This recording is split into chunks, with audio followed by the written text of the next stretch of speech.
Bonjour, merci de nous accueillir chez vous, en Martinique, en Guadeloupe, en Guyane, en France, en Belgique, au Luxembourg et sur les réseaux sociaux. Donc aujourd'hui, je reçois Robert, comme je vous l'avais annoncé, un étudiant de l'université de Delaware. Robert, ça vous fait? Ça a marché. Merci Robert. Robert, tu représentes la Martinique avec ton beau t-shirt marqué Martinique. Oui, c'est un très beau t-shirt que j'ai acheté ici en Martinique. D'accord. Alors Robert, je suis heureuse de t'accueillir aujourd'hui avec ton professeur, Suzanne Dracius. Bonjour Suzanne. Bonjour. Suzanne, merci d'être là. Donc Suzanne, tu es venue nous parler de cet échange qu'il y a entre la Martinique et l'université de Delaware depuis de nombreuses années. Et Robert, on va développer tout à l'heure. Donc, Robert, ici présent, représente les 20 autres. C'est ça? Vous êtes combien? Oui, une bonne vingtaine. Une bonne vingtaine? C'est vrai. Je suis le plus âgé de mes collègues de classe. Vous êtes combien? J'ai 64 ans. D'accord. Mais autres? je suis un jeune de 64 ans. Un jeune de 64 ans. Très bien. Donc, alors, Suzanne, Robert va nous développer tout à l'heure pour sa partie. Mais toi, dis-nous, en quoi consiste cet échange avec l'université de Delaware qui se trouve aux États-Unis, en Pennsylvanie?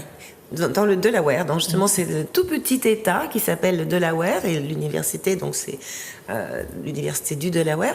Et en fait, ce sont des échanges qui consistent en un mois de séjour dans des familles d'accueil. Et ça, c'est très très important. On a pu voir que justement, il y avait des liens qui se tissaient avec les familles d'accueil, donc qui, en principe, résident près de l'université. Oui, donc parce à que les cours, voilà, les cours ont lieu à l'université. Et en fait, pendant un mois, donc il y a un petit peu de tout. Alors, pour ma part, moi, je suis chargée donc de travailler avec eux sur en fait cet ouvrage. Alors, parce que cet oui, ouvrage, Suzanne, donc toi tu es Suzanne Dracius. Moi je suis Suzanne Dracius, je suis écrivaine martiniquaise. Écrivain ou écrivaine? Ah ben comme on veut, parce que moi je pense qu'il faut que les femmes n'hésitent pas à féminiser les noms de métiers. On peut dire une professeure. D'ailleurs les élèves ne disent pas le prof quand c'est une femme, ils disent bien la prof, c'est la professeure. Et une écrivaine, il n'y a pas de problème pour dire une écrivaine. D'accord. Ou une autrice. Alors figurez-vous que j'ouvre la parenthèse parce que c'est quand même une sacrée anecdote. Le mot autrice existait au temps de l'Académie française, au temps où ils ont créé l'Académie française. Mais comme il y avait cette misogynie qui faisait qu'on ne voulait pas qu'il y ait beaucoup de femmes auteurs, eh bien on a supprimé ce mot autrice qui existait. Et regardez, on a gardé actrice. On n'a pas de problème à dire actrice. Mais parce que là, c'est plutôt le physique qui compte. Tandis que autrice, ça fait quand même référence à quelque chose d'intellectuel, le fait d'écrire. Et on remarque qu'on a beaucoup de mal à féminiser les noms de métiers quand ce sont des métiers prestigieux. Voilà. Non, pas quand ce sont uniquement des métiers d'hommes, mais quand ce sont des métiers prestigieux. Alors, il faut lutter contre ça. Aujourd'hui, il ne faut pas qu'il y ait des femmes qui continuent à dire « je suis avocat » parce qu'elles trouvent qu'on les prendra moins au sérieux si elles disent « je suis avocate ». Avocate, pharmacienne, etc. Et c'est fini le temps où, soi-disant, l'ambassadrice était la femme de l'ambassadeur. Louis XIV, ça fait longtemps, il avait nommé une femme ambassadrice qui était non pas l'épouse de l'ambassadeur, mais qui était chargée de faire la diplomate et qui était donc bien une ambassadrice. D'accord. Alors, merci pour ce cours. Alors, on va voir des photos. On va voir des photos de ta classe, comment ça se déroule. Alors, dis-nous, toi, en qualité de quoi tu es venu, puisque tu vis entre Paris et ici. Voilà. Et explique-nous. Alors, il y a ce livre donc, qui a été fait par deux autres universitaires de Californie. Attends. Et on voit les photos, donc là... Oui, je peux faire les commentaires sur les photos. Voilà, c'est ça. Donc, ici, vous voyez le professeur de l'Université du Delaware, qui est Flora Poindexter. Florentini. Flora, née Florentini, parce qu'elle est d'origine martiniquaise. Maintenant, elle est l'épouse aussi d'un Afro-Américain, donc Monsieur Poindexter.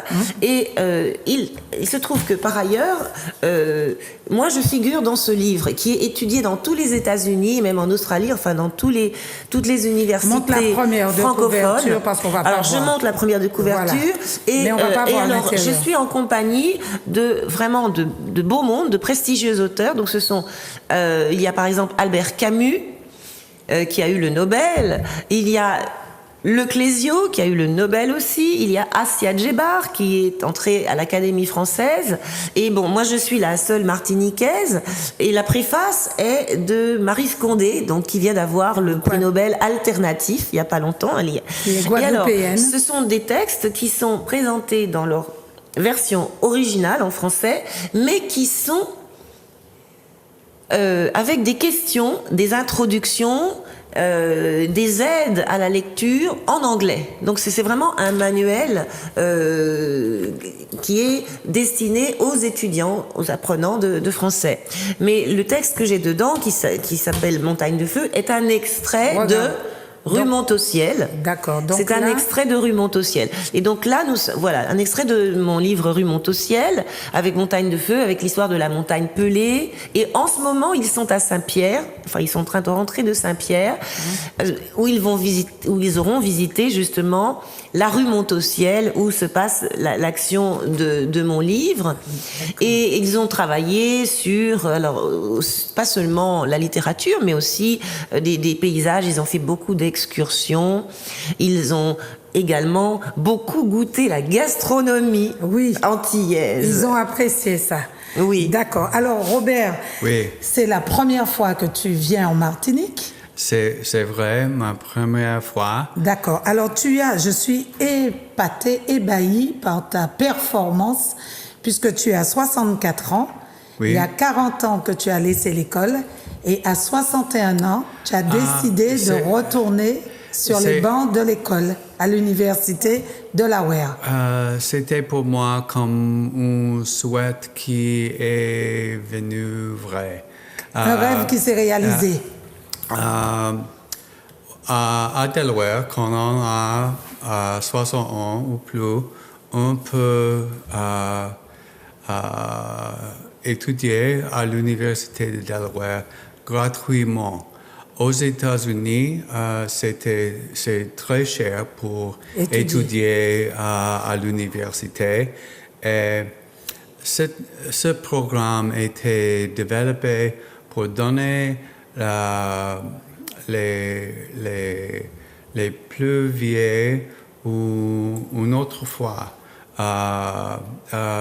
pour étudier quelque chose que pour moi, par exemple, j'étais un banquier, j'ai étudié l'économie, les comptables, la comptabilité, l'économie.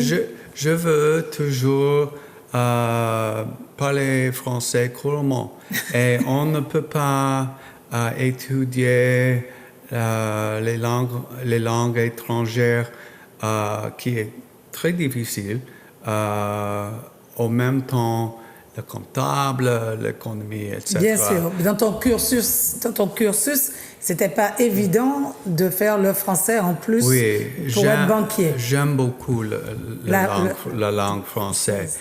La langue française. Excusez-moi. C'est le plus difficile. L'accordance, c'est le plus difficile chose pour moi.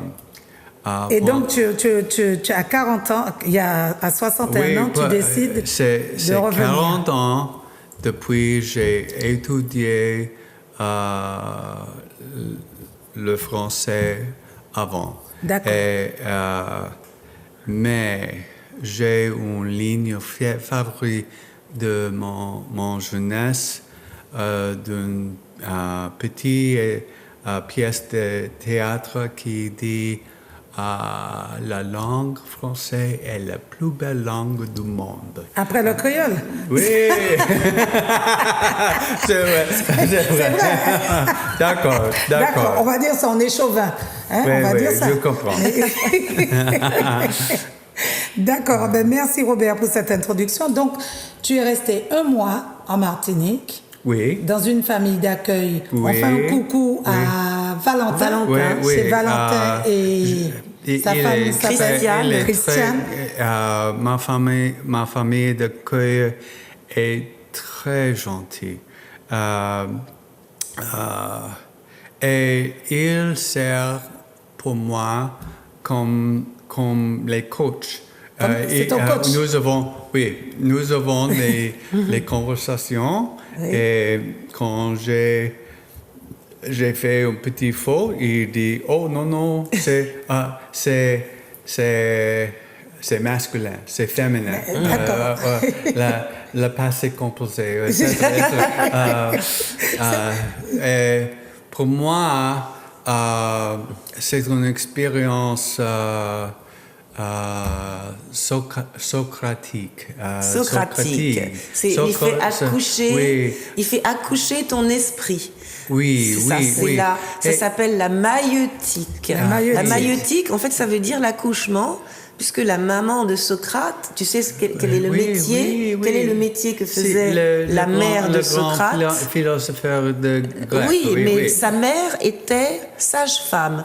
Elle faisait accoucher les bébés, comme ton petit-fils, là, tu vois. Elle faisait naître les bébés, une sage-femme. Et donc, on a repris cette expression parce que lui, Socrate, disait qu'il voulait faire accoucher les esprits. Ah ben oui. Voilà, donc ça s'appelle la maïeutique. Maïeutique en grec, ça veut dire accouchement. D'accord. Voilà. Et donc avec Robert, tu fais ça. Robert, il t'a emmené marcher. C'était un vrai coach. Il t'a emmené marcher. Oui. Alors, vous avez appris le belay. Nous marchons chaque soir. Autour de la piscine à Chelcher. Il y a les champs de sport près de l'école. Oui, le circuit près de la piscine. Alors, près de la piscine. Les terrains de sport. Les terrains de sport. C'est 2 kilomètres. Les champs de course, les terrains de sport. Voilà. Oui. On va retrouver. Merci, coach.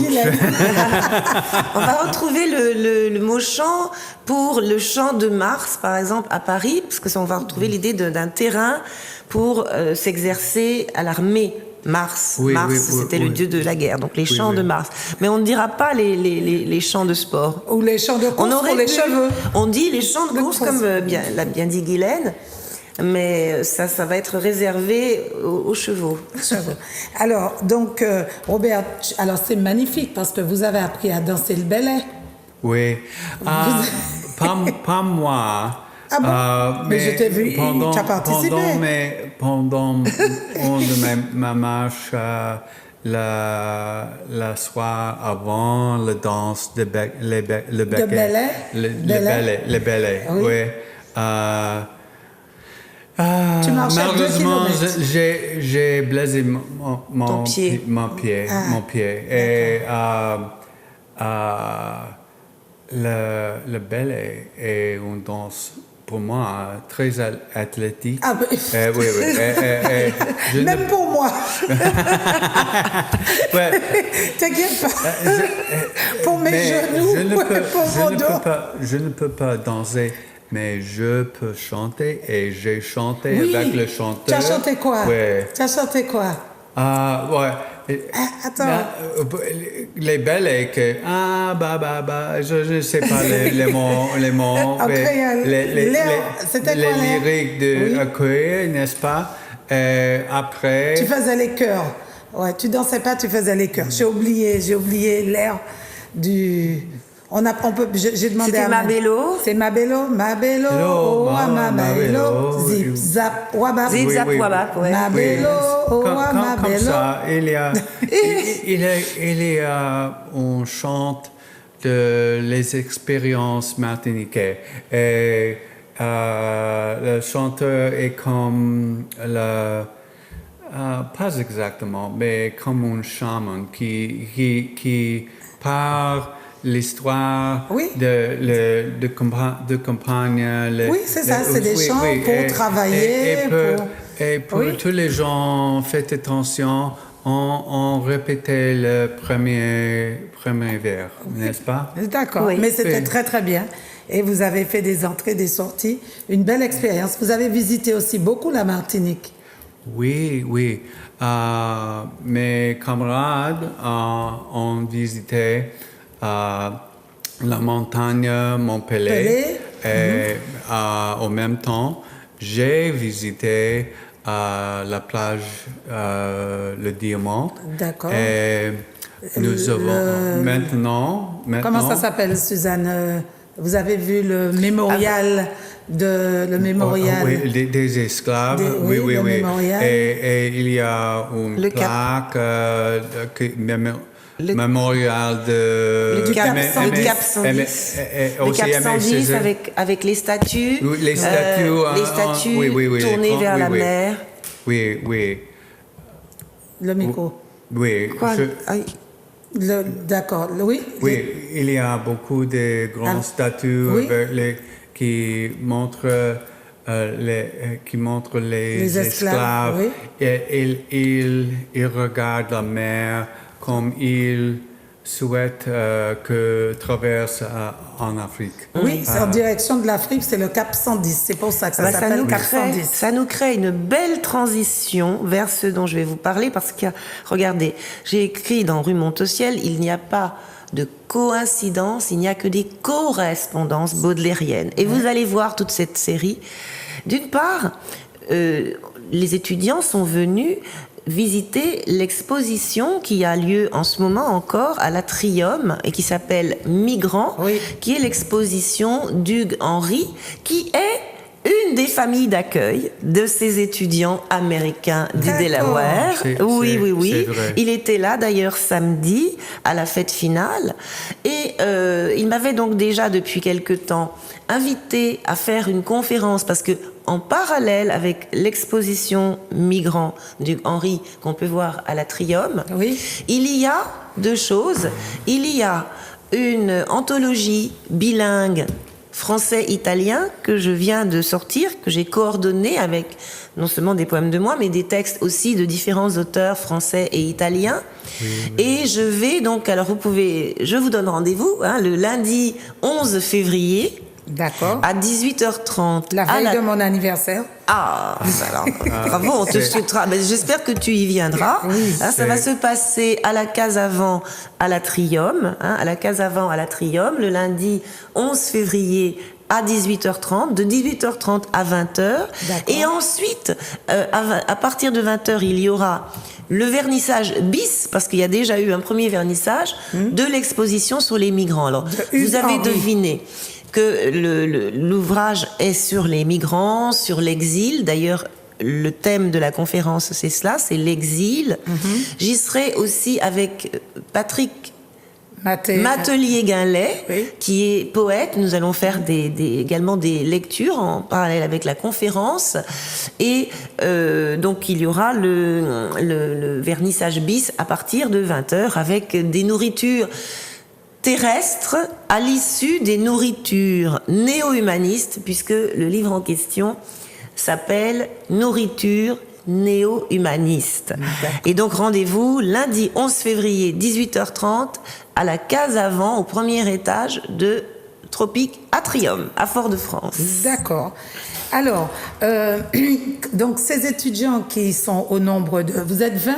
Une vingtaine, oui, ils sont une vingtaine. Vingtaine, donc quand ils viennent un mois en Martinique, donc ils étudient Rue Monte-au-Ciel, la montagne, ils étudient, dans le livre. Ils étudient un extrait de Rue Monte-au-Ciel qui est dans ce livre-là et d'autres textes du livre aussi, puisque... Tu le montres pas, Suzanne, bouge pas, montre-le.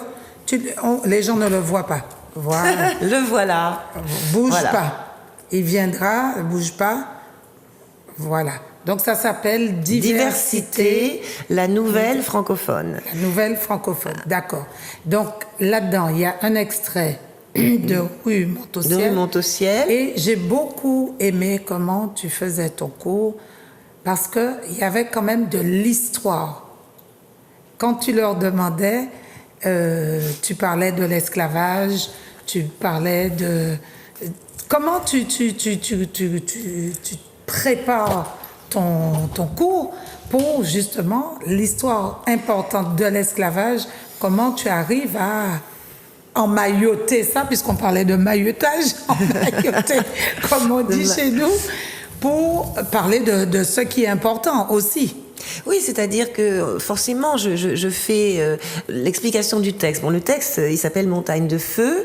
C'est un texte qui explique comment il y avait une espèce de malédiction qui avait soi-disant été lancée par la montagne de feu, qui remonte non seulement à l'esclavage, mais même encore bien avant, aux Amérindiens. Oui, puisque tu leur parles des Amérindiens. Voilà, c'est ça. Qui avaient dit, quand ils avaient vu que les colons, hein, les conquistadors, voulaient les exterminer, les réduire en esclavage, etc., il y en a qui se sont suicidés, qui sont tombés du haut de la falaise. Tombeau des Caraïbes. Oui. Et en criant « La montagne de feu nous vengera ». Et puis en disant la mort plutôt. Voilà. Et ensuite on a eu effectivement l'expression vivre libre ou mourir, voilà. Qui était prononcée alors quand Bonaparte, parce qu'il n'était pas encore empereur, donc on ne va pas encore dire Napoléon, quand Bonaparte a décidé de rétablir l'esclavage, eh bien il y a eu ce jeune homme qui était Louis Delgrès, qui était un béquet, un fils de béquet, un mulâtre, fils de blanc colon de Martinique, de Saint-Pierre en Martinique, qui lui avait donné son nom et son prénom, qui s'appelait Louis Delgrès aussi, et qui était un officier, et qui s'est battu pour lutter contre ce rétablissement de l'esclavage. Et quand il s'est vu perdu avec ses compagnons, c'est là qu'il a dit vivre libre ou mourir, et ils se sont fait exploser à la redoute de Matouba, en Guadeloupe. Donc c'est devenu un héros guadeloupéen, mais il ne faut pas oublier que c'est quand même non seulement un Martiniquais, mais surtout ce qui est très héroïque, c'est quelqu'un qui était libre. Son père l'avait déjà affranchi. Il était libre et il s'est battu pour que les autres esclaves et les autres hommes de couleur deviennent libres, alors que lui, qui était de couleur claire, hein, puisque c'était un métis, un mulâtre, eh bien, il avait cette volonté d'étendre la liberté à tout le monde de toute couleur. Et c'est important parce que ce n'est pas du tout un traître. Hein. Là, c'est vraiment un mulâtre héros, et il est devenu un héros national en Guadeloupe. Hein. D'accord. Parce que tout ça se passait en Guadeloupe, puisque la Martinique, elle était restée elle était passée sous le joug des Anglais. Elle avait été quasiment, entre guillemets, vendue à l'Angleterre, justement pour que la Révolution française ne s'y applique pas, et notamment la première abolition de l'esclavage qui avait été décidée par la Révolution française, par la Convention en 1794. D'accord. Mais qui n'a jamais été appliquée en Martinique. Puisqu'elle était anglaise pendant 10 ans. Voilà. D'accord. Donc Robert, c'est chouette de venir pour apprendre le français et de découvrir l'histoire du pays. Oui. Et c'est marche comme ça. Dans la classe de madame, elle parle des événements qui s'est passé ici, et la journée dernière, nous avons eu une excursion pour les voir. Et voilà, aux savanes. La statue de Joséphine, qui est avec décapité, qui montre les difficultés de la liberté des esclaves.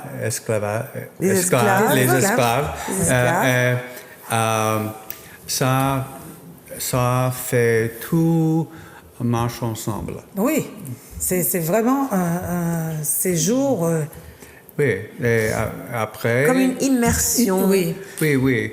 Ils sont plongés Pas dans... une immersion totale. J'ai étudié le français plus long que tous mes autres camarades de classe et je pense plus dur pour moi. C'est plus dur pour toi? Oui, pour moi, c'est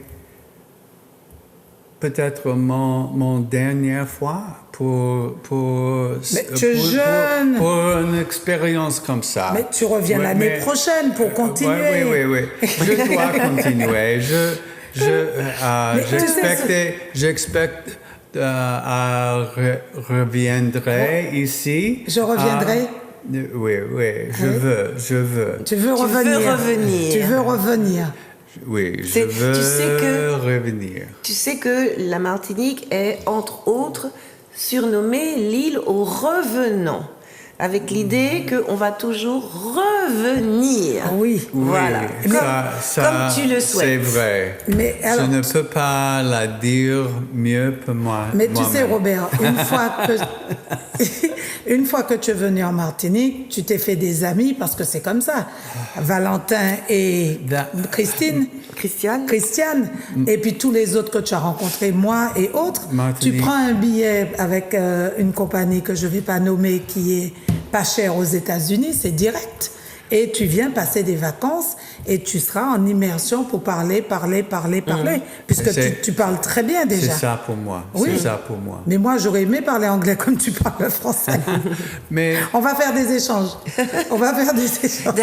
D'ailleurs, s'il y a des personnes intéressées pour devenir famille d'accueil, donc des personnes qui ne sont pas trop loin de l'université, qui sont dans les abords de Shellcher, etc., Enclos, Shellcher, qui ont donc une chambre, et puis qui acceptent bien sûr de donner le petit déjeuner et le dîner, parce que bon, dans la journée, les étudiants ne reviennent pas.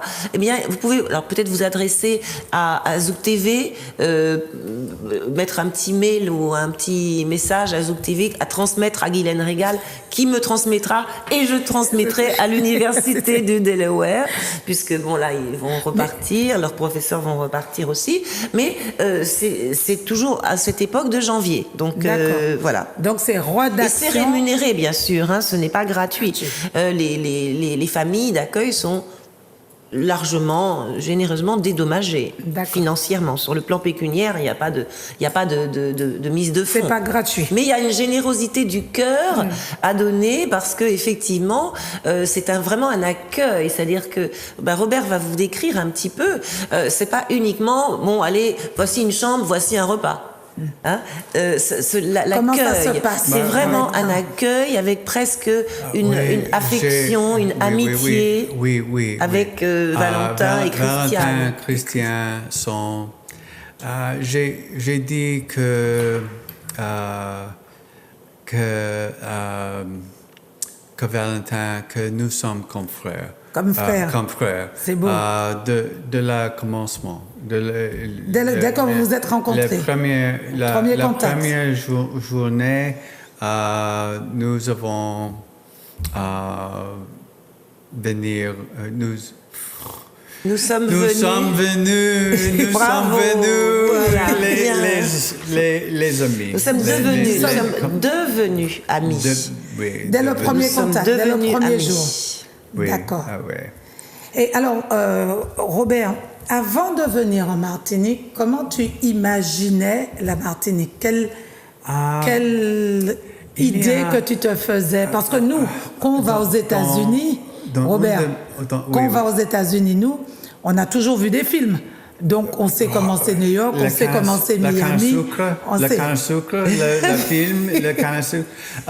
Il y a dans un de mes premiers livres d'étudier français, il y a une histoire s'appelle La Syllabaire, qui est je ne me souviens pas l'auteur. Ça fait rien, ça donne un résumé. C'est la femme, la mère d'un petit garçon, son nom était Théodomyse. Et elle marche à le fleuve et nettoyait les pieds pour participer en la messe à l'église. Et après, ils vont le petit garçon et Théodomyse au magasin pour acheter un cylibère. Et elle n'a C'est quoi un cylibère? C'est quoi? Un synobole ou un synobole? un livre d'autographe. Pour Comme le Becherel? Un livre d'orthographe. Comme le Un Becherel? livre d'orthographe. Mais le titre de l'histoire était le syllabaire. Ah, syllabaire. Syllabaire. Un syllabaire. Syllabaire. Oui, c'est un vieux mot d'ailleurs, un syllabaire. Donc un manuel de grammaire et d'alphabet, les syllabes, c'est la famille de syllabes. Voilà, le syllabaire. Ils ont marché beaucoup de kilomètres. Mais l'histoire ne peut pas montrer les collines. Les mornes. Monter et descendre. Et tu as fait ça. Oui. Donc toi, tu es venu et tu as fait ça. Mais c'est impressionnant ce que tu dis parce que tous, ils disent la même chose. Tous les étudiants que j'ai rencontrés, dont un coucou à Kathleen, qui est doctorante, elle dit, moi, j'ai appris le français dans les livres et je voulais voir les mornes. Je voulais voir c'est quoi un morne. Et elle dit, je voulais voir des enfants lancer des mangos. Bah là, c'est avec nous, on ne sait pas. Lancer des pierres pour faire tomber des mangos. C'est pas facile. C'est pas facile. J'ai fait connaissance avec Kathleen. Ah oui, Mon deuxième. Mais On fait bonjour à Kathleen parce qu'elle va nous regarder. Oui. Mais d'ailleurs, parce que Kathleen a un niveau supérieur. Elle ne fait pas partie de ce groupe d'étudiants du Delaware. Elle est doctorante. Elle est déjà en train de faire son doctorat, en train de faire sa thèse. Et d'ailleurs, alors, elle est rentrée et je vais avoir avec elle, parce qu'elle travaille dans sa thèse, elle travaille sur mes œuvres, et je vais avoir avec elle une vidéoconférence avec ses étudiants et avec d'autres professeurs aussi de son université. On va faire ça par Skype prochainement. Et elle est effectivement d'un très haut niveau. D'ailleurs, elle est venue avec Guylaine, puisque c'est à l'origine, c'est Guylaine qui l'a amenée. C'est une amie de Guylaine. Elle est venue en Martinique pour être sur le campus pendant 9 mois et elle était dans un Airbnb à côté de chez moi. Et on est devenus amis. Et du coup, on a fait plein de sorties, la montagne Pelée, tout. J'avais une Allemande chez moi, Léa. Et du coup, c'est comme ça que tu vois, je suis partie à New York, je suis partie en Pennsylvanie, elle est venue. Et tout ce qu'on espère, c'est que la compagnie va durer. Oui, parce que la compagnie dure. C'est vrai. Il faut qu'elle reste ici, cette compagnie. Oui. Alors, Robert, et donc quand tu arrives, donc les mornes, tu revois les mornes que tu as lus, les rivières. Les rivières allemandes. Les mornes. Les mornes. Oui. Quand tu marchais tes 2 kilomètres autour et que tu montais. Je ne fais pas la montée de la montagne. C'est difficile, d'accord. Non, j'ai monté une autre montagne à la presqu'île Caravelle. Ah oui, la Caravelle. C'est moins haut. C'est moins haut. Oui, ça est assez pour moi pour monter les montagnes à Martinique. D'accord. Et je regrette que je ne peux pas monter la montagne Montpellier ce fois. Et ça requiert que c'est obligatoire que je revienne pour monter la montagne. Bon, on montera avec toi. Catherine veut monter aussi. Donc tu reviendras. On prend rendez-vous avec Kathleen et nous avons une corde. Voilà, on a ça. Alors, Suzanne, j'ai aimé aussi dans ta présentation dans le livre, tu parles de l'arrivée des Américains. Pas l'arrivée. Tu dis que Christophe Colomb ne découvre rien. Tu dis, quand il arrive, il y a des gens ici. Absolument. Donc, il y avait même, d'ailleurs, en Martinique, il y avait des gens, il y avait deux catégories de gens. C'était assez intéressant parce que il y avait les Caraïbes qui étaient venus, mais qui avaient, en fait, zigouillé les hommes, et puis qui avaient pris les femmes arawak pour épouses. Oui. Donc on se retrouvait avec deux langues, la langue des arawak, la langue des mères, des femmes, et la langue caraïbe. Et puis, en fait, ils avaient même surnommé la Martinique l'île aux femmes. C'est pour ça que jusqu'à présent, nous sommes plus nombreuses. Non, mais on est à peine plus nombreuses. Ça, c'est un petit peu. Non, on est plus nombreuses. On est un tout petit peu plus nombreuses, mais pas tellement beaucoup. Mais beaucoup, et en plus, peu... à cet âge-là, beaucoup. Et alors, il y a beaucoup de veuves. Très peu de alors, veuves. c'est que les femmes vivent plus longtemps que les hommes. Voilà. C'est durable. C'est un petit peu fragile, mais c'est durable. La femme. Alors, donc, tu leur parles de ça, Oui, donc, voilà. En fait, le texte sur lequel il travaille, donc cet extrait de Rue Montautiel, est fondé sur des éléments historiques et aussi des éléments de famille qui m'ont été racontés. Et puis, bon, par-dessus, il y a mon imaginaire, mon imagination. Donc, en fait, je leur explique quand même les éléments qui sont fournis. Et c'est vrai que quand on parle de découverte de l'Amérique, c'est complètement fallacieux. Bon, c'est une rencontre, c'est tout ce qu'on veut, une rencontre qui a d'ailleurs été assez épineuse, assez véhémente, assez violente. Mais non, il n'y a pas de découverte à proprement parler. Christophe Colomb n'a rien découvert. Il est arrivé, il a vu. Mais il aurait pu dire comme César, je suis venu, j'ai vu, j'ai vaincu, Winnie, Vidi, Wiki. Mais voilà, il a vaincu, mais c'est pas la meilleure chose qui nous soit arrivée. En même temps, bon, c'est l'histoire et nous avons su. Moi, ce que j'aime bien, c'est que bon, alors il y a eu toutes ces horreurs, il y a eu tous ces traumatismes, il y a eu l'esclavage, la colonisation. Enfin, dans l'ordre, la colonisation, puis l'esclavage qui est lié étroitement à cela. Mais moi, je suis fière. L'esclavage avant la colonisation. Non, l'esclavage existait déjà. D'ailleurs, notre esclavage n'est que un reflet de l'esclavage antique. C'est aussi une chose qu'il faut bien nous sortir de la tête. Ce n'est pas ici qu'a été créé l'esclavage. Ah ben non, les Arabes avaient commencé. Non, c'est pas seulement ça, pas seulement les Arabes, mais dans l'Antiquité, voilà, dans l'Antiquité romaine et grecque, qui est si prestigieuse par ailleurs et qui a produit justement, on en parlait tout à l'heure de grands philosophes et tout ça, il y avait quand même cette institution qui était l'esclavage. Et l'esclavage qui a été pratiqué ici aux Amériques était calqué sur l'esclavage antique. Pas complètement, parce qu'il n'y avait pas le code noir. Quasi. Alors, il n'y avait pas le code noir. Alors, il y a une simple invention, un simple rajout, c'est la notion de couleur. La notion de couleur, c'est-à-dire réglementer les choses en faisant que les personnes noires et les personnes sorties du ventre d'une femme noire étaient esclaves, sorties d'une femme du ventre.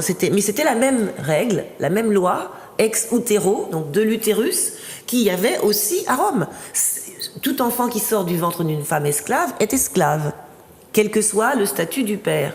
Donc, tous ces éléments-là ont été repris. Bon, bien sûr, il y a eu les spécificités du Code noir. Mais justement, c'est une invention. Et ce racisme est fabriqué, ce racisme au sens propre, il est fabriqué avec intention de domination. En réalité, l'esclavage existe depuis très longtemps, depuis que le monde est monde. Mais slave, c'est pas un mot français, ça vient des slaves. Slave, ça désigne un esclavage qui était en fait fourni par les gens de l'Est, donc les Slaves, les Slavons, etc. Et ça a continué d'ailleurs pendant un certain temps, même après que avait débuté déjà la traite transatlantique.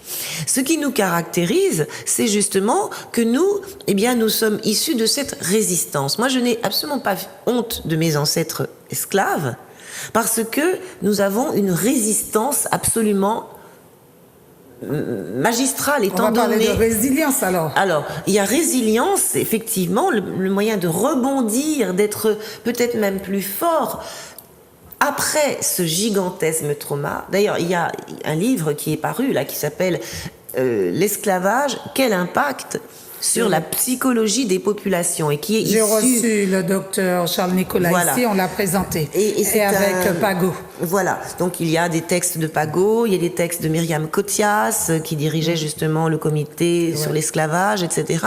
C'est un texte très intéressant parce qu'il y a aussi des étrangers, des Américains, des gens du Brésil. Il y avait plus de 17 Belize. nationalités qui étaient là lors du congrès. Et donc, dans ce livre qui est Les actes du colloque, ça montre bien quel est l'impact aujourd'hui et sur les gens aussi bien de toutes couleurs. Parce qu'attention, il y a aussi toutes sortes de traces qui sont laissées et qui expliquent notre préjugé de couleur qui perdure aujourd'hui et dans tous les sens. Il faut absolument étudier ça. C'est très intéressant de lire cela parce que, en fait, quel est le souhait? C'est que nous allions bien, c'est que nous arrivions justement à cette parfaite résilience, à bien nous redresser.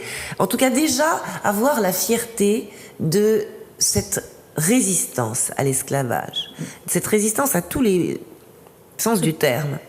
D'accord. Donc, vous avez fait tout ça. Et à travers ton livre, qu'est-ce que tu as retenu de plus important lors de ton voyage en Martinique? C'est la première fois que tu rencontrais des Noirs aussi?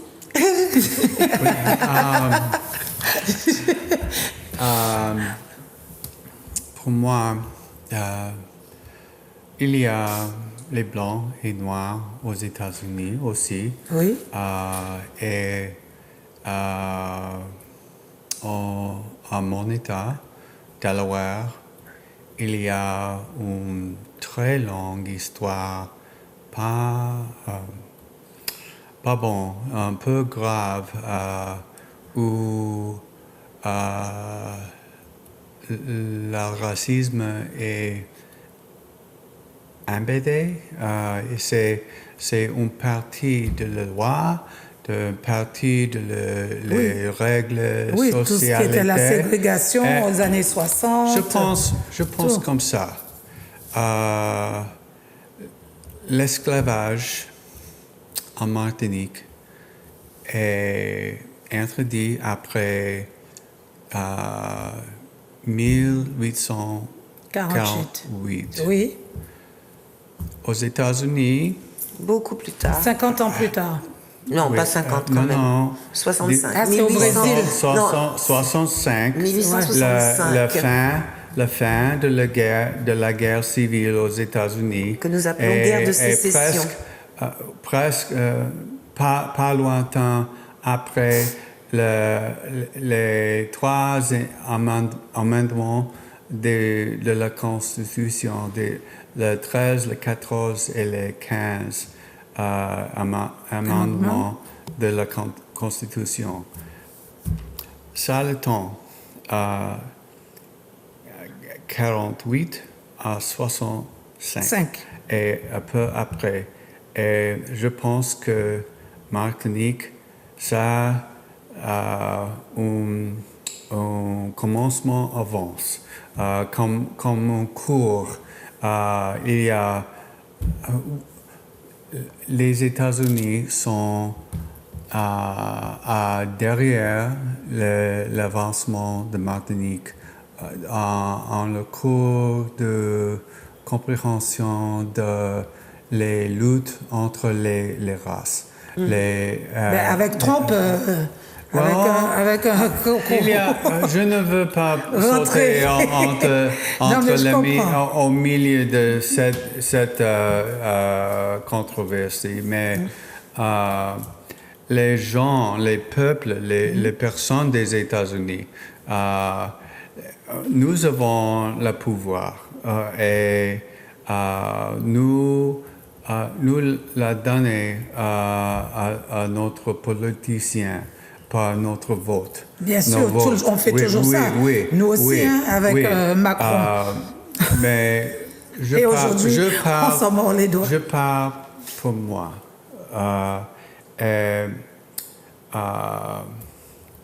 Je ne peux pas imaginer une meilleure famille d'accueil et je suis venu très proche à beaucoup de personnes Mais est-ce que tu en avais déjà rencontré aux États-Unis avant de venir en Martinique? Est-ce que tu avais déjà Oui, côtoyé est-ce que tu as des amis noirs? Est-ce que tu as été à l'école avec des noirs? Est-ce que dans ton environnement, dans le Delaware, c'est facile? Il y a beaucoup des arguments, oui, beaucoup d'arguments. Je pense que essentiellement, on apprend que son père l'a enseigné. On devient comme son père Bien ou sûr. ses parents. Oui. Et le temps marche et les parents apprendre quelque chose d'autre et ils voient que les noirs n'est pas si différent que les blancs et nous sommes ensemble ou nous sommes à part, mais nous avons les mêmes luttes dans notre vie. Il n'y a pas un meilleur endroit pour l'apprendre ça d'ici en Martinique. Oui, À Martinique. où tous les peuples vivent ensemble, on peut dire. On a de tout. Oui. On a des Syriens, des Arabes, des Chinois, des Africains, des Indes. Oui. Pour moi, c'est remarquable. C'est bien. Remarquable. Qu'est-ce que tu parles bien le français? Encore? Mais oui, tu parles trop bien le français. Oh, merci. Mais je comprends que j'ai fait beaucoup de fautes. Ah non. Mais j'ai étudié dur et j'entends à vous. Et, c'est comme le proverbe, petit à petit, le oiseau fait son nid. Voilà, bravo, et voilà. c'est la même chose. Bravo, Robert. Merci. Un bon étudiant que tu as eu, hein, là. Oui, il est Et extraordinaire. Extraordinaire, hein. Oui. Donc, pour tous nos téléspectateurs qui nous regardent d'ici et d'ailleurs, faites comme Robert. Il est jamais trop tard pour apprendre une autre langue, pour reprendre ses études, pour rencontrer des gens, pour échanger. Moi, je trouve que vous avez une grande ouverture d'esprit au sein de ce... Pour moi, c'est une étude de joie. Ben oui. C'est joli ça, C'est une joli. étude de joie. Oui. Joli. C'est joli. Alors, Suzanne, qu'est-ce qu'on n'a pas abordé? C'est dans ton livre, est-ce que tu leur parles de cette fameuse tour Lumina Sophie? Parce que beaucoup de gens ne savent pas. Ah mais non, mais pour là, ne connaissent pas l'histoire de Lumina. On Est-ce va que tu parler connais de la tout. tour Oh non, parce qu'on Lumina n'a pas, Sophie? on n'a pas Attends. étudié le... Lumina Sophie, tu connais la tour? Sophie? La tour à Fort-de-France. Mais c'est tout nouveau. tour. Non, La grande tour. La grande Le tour. grand tour. La grande tour. Oui, son nom? le fort Saint-Louis. Alors il y a le Fort En face. Saint-Louis à Oui, côté. et Oui. la savane. Oui. nous Et la avons- grande tour très moderne, très neuve, s'appelle le grand tour. Lumina. C'est d'après le nom de Lumina. Mais non, ils ne connaissent pas. Non, ils n'ont pas travaillé. Voilà. On a un livre. Non, C'est non, Kathleen. tiens, regarde. C'est Kathleen qui travaille dessus. Regarde. Oui. Donc, on a, comme beaucoup de gens ne connaissent pas l'histoire de cette tour, puisqu'elle s'appelle Lumina Sophie, mais on ne sait pas pourquoi. Il n'y a aucune plaque au pied de cette tour pour parler de Lumina Sophie. Donc, Kathleen étudie Lumina Sophie aux États-Unis avec ses étudiants et c'est avec, vous allez avoir un échange. Est-ce que tu peux nous dire 2 mots sur Lumina Sophie, puisque toi, tu as écrit sur elle? Voilà, c'est le livre que vous venez de voir, effectivement. C'est mon livre qui s'intitule Lumina Sophie, dite surprise. C'est le nom d'un vrai personnage historique de 1870, de l'insurrection du sud de la Martinique en 1870. Et toujours finalement nous sommes sur le thème de l'éducation parce que Lumina c'était une couturière mais elle avait aussi appris à lire et elle s'est révoltée à partir d'un incident racial, l'affaire Lubin. D'ailleurs, parce que c'est une pièce que j'ai écrite. Elle a d'abord été jouée et donc j'ai fait commencer par Vive Lubin à mort Codet, puisque Codet était le méchant colon qui avait décidé, je le cite, d'avoir la peau de ce négrillon prétentieux, comme il avait dit, donc entre guillemets. Et voilà. Donc il y a eu toutes sortes de révoltes que Lumina Sophie a menées. Et malheureusement, elle a fini au bagne à Cayenne. Et son enfant, on ne sait pas ce qu'il est devenu. Voilà. Et elle a accouché parce qu'elle était enceinte. Donc, je m'amuse à dire que il y a des similitudes avec Jeanne d'Arc dans le fait que c'était une jeune femme, qu'elle avait 19 ans, qu'elle était guerrière, qu'elle se battait pour sa cause avec une espèce de flamme. D'ailleurs, elle est flamboyante et elle mettait le feu au champ de Cannes. Et puis, malheureusement, on ne peut pas quand même la voir enceinte comme Sainte Jeanne d'Arc, puisqu'elle était enceinte sans être mariée. Au scandale pour l'époque. Ce qui lui a été beaucoup reproché, entre autres, dans son procès. D'accord. Donc, si vous voulez connaître l'histoire de Lumina Sophie, lire cette pièce, c'est le livre de Suzanne Dracius et on saura. Tu nous remets le livre Lumina Sophie, dite surprise. Voilà. Et il est disponible en poche. Oui, donc, voilà, exactement. Et ce qui est intéressant, c'est que finalement, c'est une lumière pour nous. Et ce nom Lumina, en latin, ça veut dire des lumières. Ah. Lumina, ce sont des lumières pour le peuple martiniquais. Et Césaire, d'ailleurs, m'avait dit que dans ce livre, je montre bien le moment où, en 1870, le peuple martiniquais fait peuple. Le peuple martiniquais prend une conscience politique. On est sorti donc déjà de l'abolition de l'esclavage en 1848, mais quand on arrive en 1870, il y a la guerre en France avec la Prusse, etc.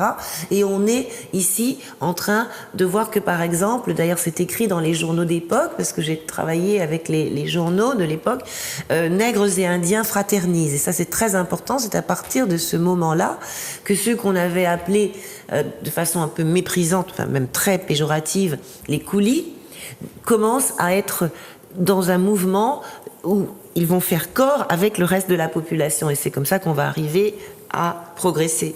Tiens, il faudrait qu'on retrouve cette unité, cette cohésion et cette confiance. Donc, on a fait le tour.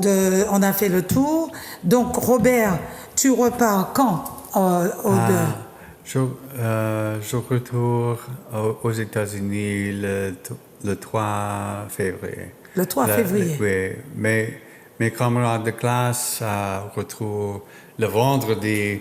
Toi, tu restes en vacances. Le dimanche. Bon, alors, bon carnaval. Donc, tu vas faire... On a des photos du groupe, je crois. On a d'autres photos du groupe.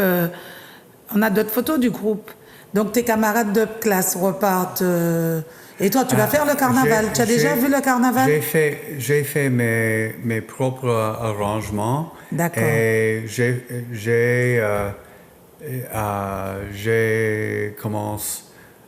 commencé avant les autres et j'ai reçu bon marché. Bon marché.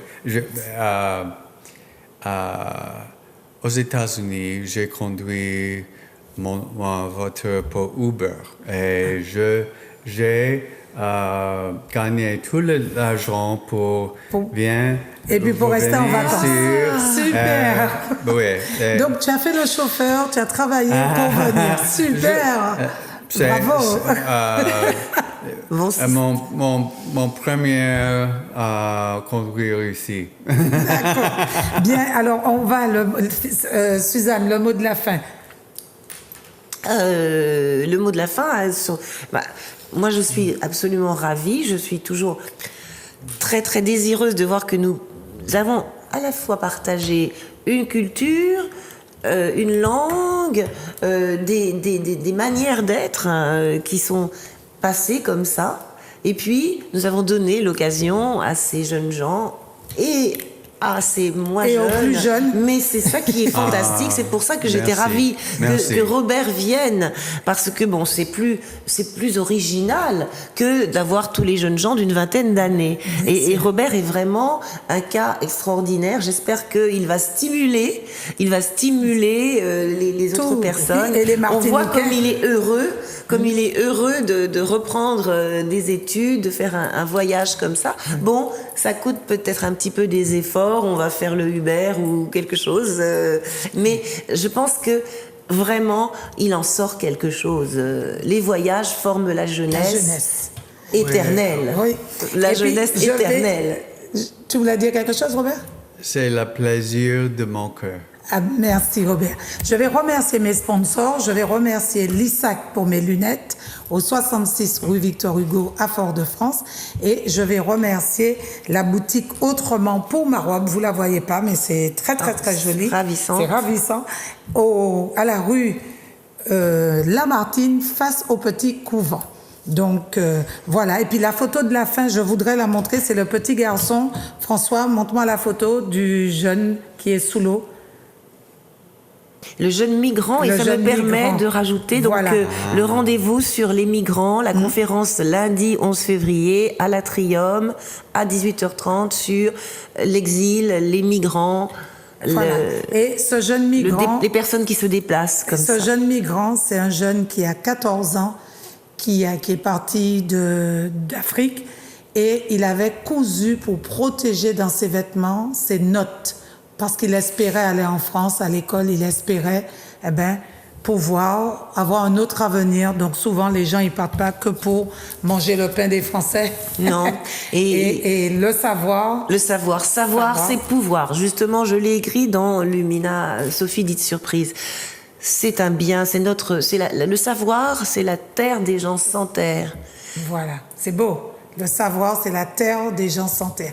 Merci beaucoup. Cette émission, elle sera rediffusée vendredi de 9h à 10h. Et moi, je vous dis à vendredi. Merci Robert.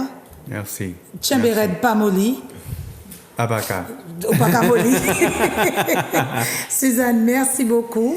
Et puis, tu écris en ce moment, tu as quelque Oui, chose alors de nouveau? j'écris. Bon, j'ai consacré un petit peu de temps à ces étudiants américains, mais j'écris. Je suis toujours dans un roman et en chevauchement avec aussi un recueil de poèmes. D'accord. Voilà. Et là, je viens de finir cette anthologie Nourriture néo-humaniste et je reprends toutes ces activités. Je fais toujours plein de choses. Bon. Super, tu es infatigable. Merci, merci à Manuela qui m'a aidé à réaliser cette émission. Merci à François aussi. Et puis moi, à vendredi. Bye bye, au revoir. Bye bye.